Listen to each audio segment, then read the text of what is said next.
Hey guys, I'm Eric, you're watching Notes and Nerds, and we're going to be talking about a classic console, my favorite console of all time, the Atari 2600.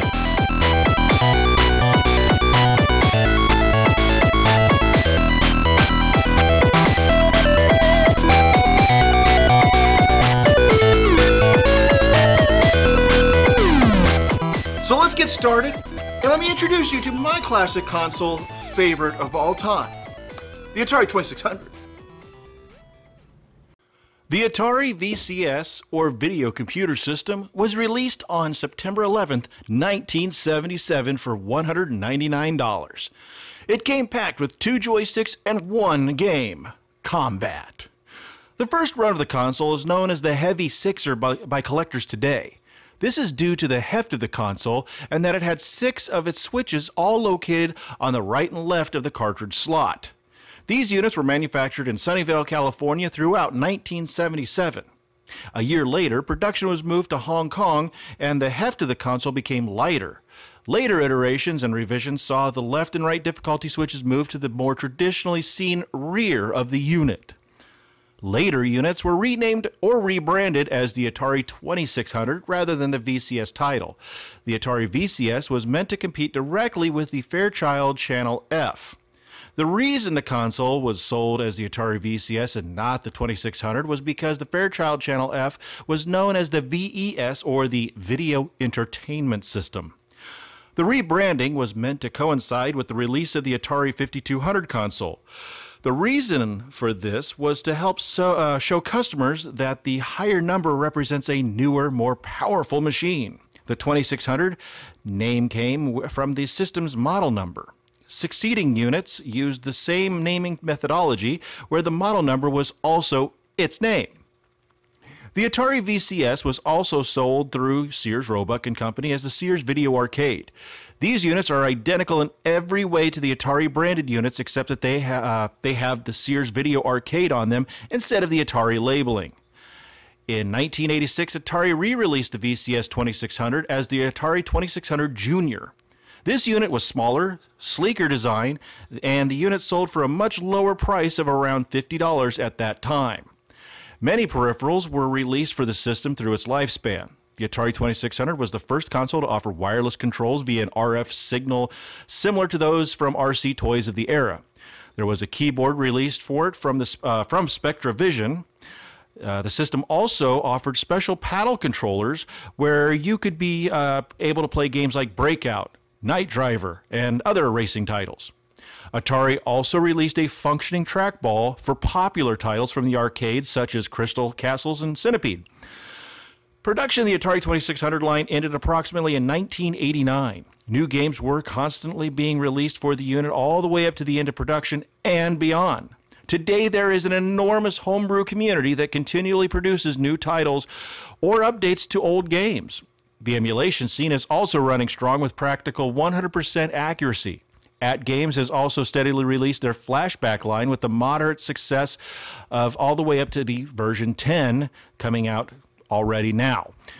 These offer HDMI output with 720p and not being able to see the current model, the X or 10 version. There is an SD card slot on the version 9 to increase the library of games. Hyperkin also released a retro console called the Retron 77 that uses a Stella emulator to run games via SD card or physical cartridges. So there's basically the history rundown of the Atari 2600, and it's quite a storied history. And I mean, yes, the console is my favorite because it was released all the way back in 1977. It is literally like less than a year younger than me. I'm that old. Some of my fondest earlier memories were with the Atari 2600, so definitely this is a console that has a very special near and dear spot in my heart. So let me go ahead and run down a handful of games that I think every Atari 2600 owner should have in their starter collection starting right now. Let's go ahead and take a look at one of our first games, Berserk.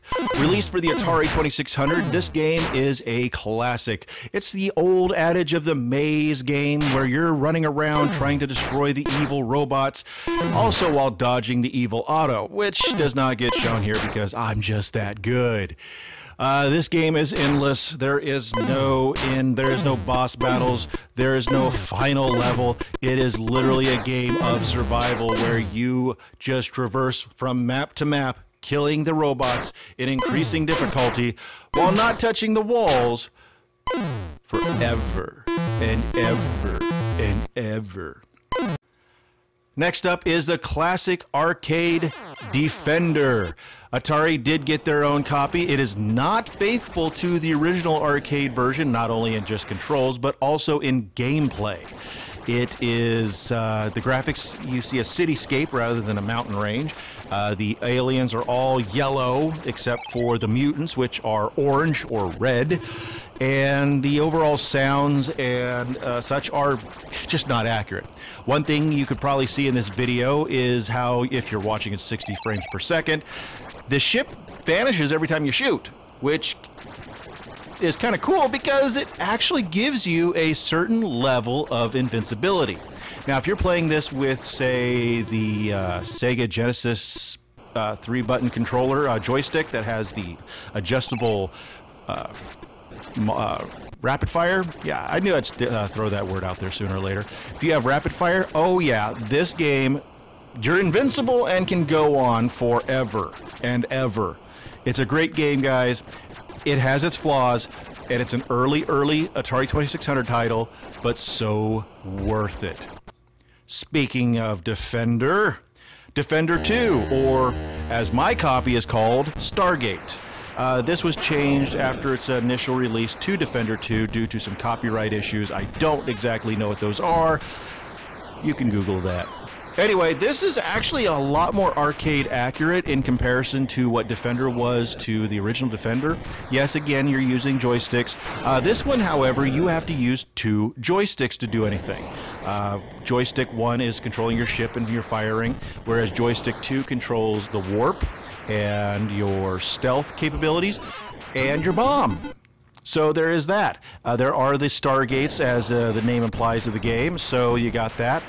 But this is a great classic title. There is a homebrew out there where it's called Defender Arcade that you can play in emulation or purchase the actual cartridge that actually lets you play the original Defender as it was intended and the way it's supposed to look, minus Stargates and a few other features found in Stargate and Defender 2.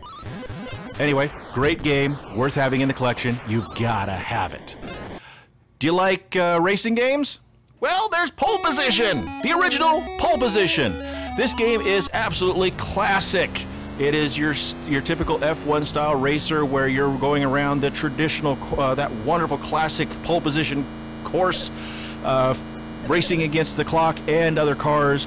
It is a classic title. You can't go wrong. You got the up and down to control the shift, low and high gears. The button actually is your brake, so you're always moving forward regardless. It's a great game, guys. The graphics in comparison to the arcade original are ugly and do not represent the original game at all. However, it's still a great game. It controls really well, even with digital controls. It's just a phenomenal title, worth every penny. It's easy to find. You've got to have it in your collection if you're an Atari fan. Let's talk about another fun game that is in everybody's collection. Yes, we know that PacMan was a terrible game, even though there is a homebrew version that makes up for everything wrong. There is Ms. Pac-Man. Ms. Pac-Man is a phenomenal game. It is not exactly arcade accurate with some of the graphics, of course, being Atari, but it's far better than what we got with Pac-Man. We are missing a lot of the cinema pieces, the little mid-level visuals, little story elements that were in the arcade. They're gone here, which is a shame, but it is what it is. This is just, it's got a lot of levels. It goes on forever, unlike the original Pac-Man where the levels were nowhere close to being accurate. This one does try to emulate those classic arcade levels. This is a fun one. Vanguard. This game is a classic four-way shooter. It's an arcade shooter, of course. But there's one thing that really stands out about this game is the power-ups, the variety of enemies in this game. I mean, there are a lot of enemies. You could consider this a bit of a Defender clone in a way, even though I wouldn't exactly. It is a side-scroller and a vertical shooter, which is impressive. Horizontal and vertical shooter on Atari 2600. But if you didn't think that was cool, how about the fact that there is, yes, a boss battle. It's an easy boss battle on the first wave, or first playthrough, but still a boss battle. How can you go wrong on Atari 2600 with a boss battle? There is homebrew updates of this title where they have fixed the visuals a little bit. As you can see, where this has got a gray background, the updated version has the black background instead. Definitely worth having in your collection. Arcade style, original, only available on Atari 2600, Yars Revenge. This game is a classic title where you are the fly, a Yar, taking on the evil Quotile, who is on the right-hand side of the screen. That you're just in a constant war. You have the ability to shoot their shield or eat it, which gives you access to the ultimate weapon on your side. That weapon will destroy the Quotile, otherwise it does no damage. And if you don't have any of those wonderful shield pieces to eat, you can just brush up against the Quotile and activate that shield. The Rainbow Center is, of course, your neutral zone, which means you do not take any damage from that little dash that's floating around, which is a homing missile, basically. But yeah, this game is a total classic. The sounds aren't bad at all. They don't get annoying fast. It's just a fun game. Definitely worth having. You gotta get it. Why haven't you gotten it yet? Next up, Axion. This is a classic top-down style shooter. It's a shoot 'em up. This is the original rip-off clone game, of course, because if you remember, this came after Space Invaders, but I have to say, in my personal opinion, it did it better. Of course, I think the sequel to Axion, Galaga, is a far better game, which has just recently been released for the Atari 2600 by Champ Games. It is a wonderful homebrew. It looks amazing, especially on Atari 2600, and you can buy a cartridge, AtariAge.com, not a sponsor. Definitely a fun game, guys. There are certain elements and waves and colors that are not 100% accurate in this release.